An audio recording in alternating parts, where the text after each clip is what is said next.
बजरंग सोनेवाले जी।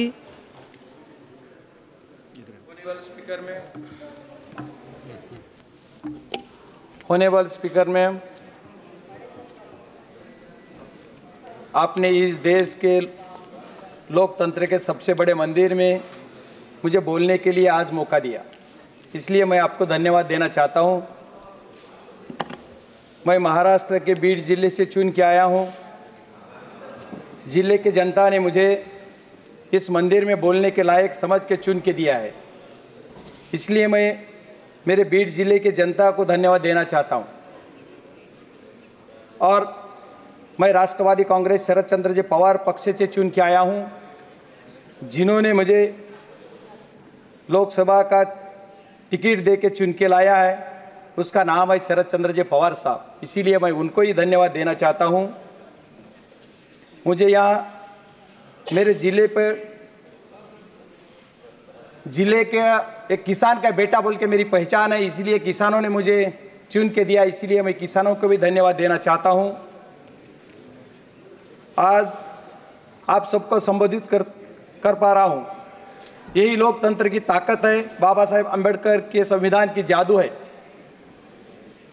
आज मैं इस सदन में स्वास्थ्य और परिवार कल्याण मंत्रालय पर बोलने वाला हूं।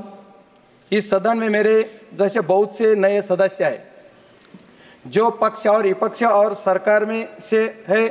मुझे व्यक्तिगत रूप से लगता है कि नए एमपीज के लिए कुछ ज़्यादा समय देना चाहिए।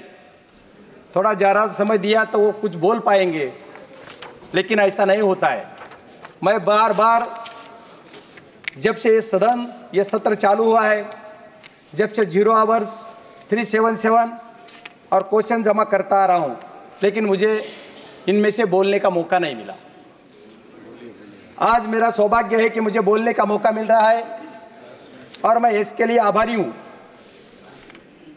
हमारे स्पीकर साहब तो समझदार भी है, अनुभवी भी है और कुर्सी पे बैठ के सत्ता पक्ष वाले को ध्यान देते, विपक्ष वाले भी विशेष ध्यान देते, इसलिए मैं उनको भी धन्यवाद देना चाहता हूँ। माननीय सदस्य जी, मैं जिस निर्वाचन क्षेत्र का प्रतिनिधित्व करता हूँ वो ग्रामीण क्षेत्र है, जहाँ सबसे ज्यादा मराठी भाषा बोली जाती है।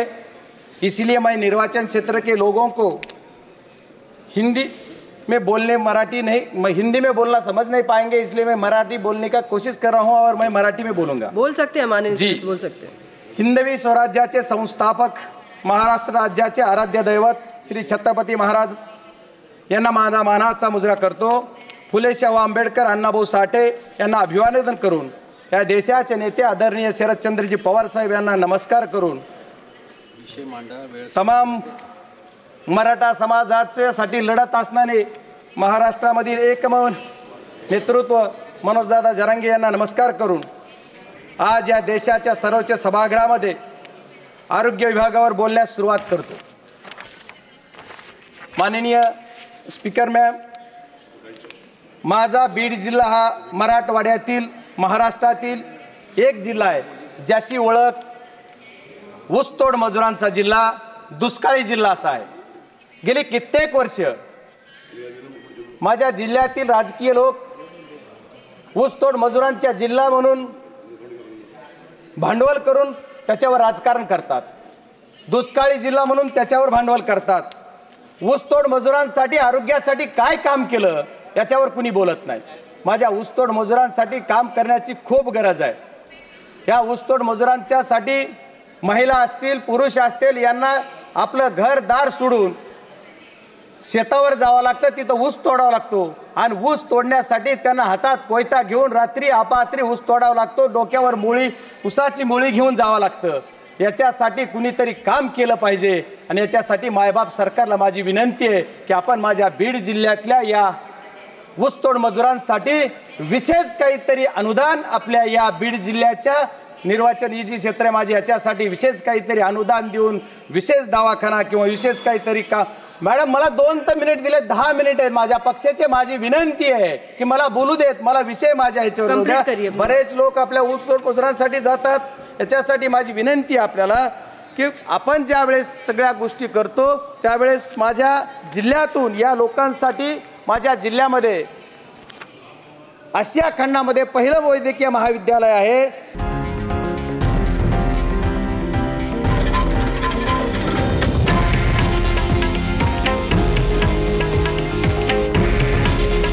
हे आहे देशातील नंबर 1 न्यूज नेटवर्क आणि आपण पाहत आहात TV9 मराठी. काळजी तुमची, हित महाराष्ट्राचं.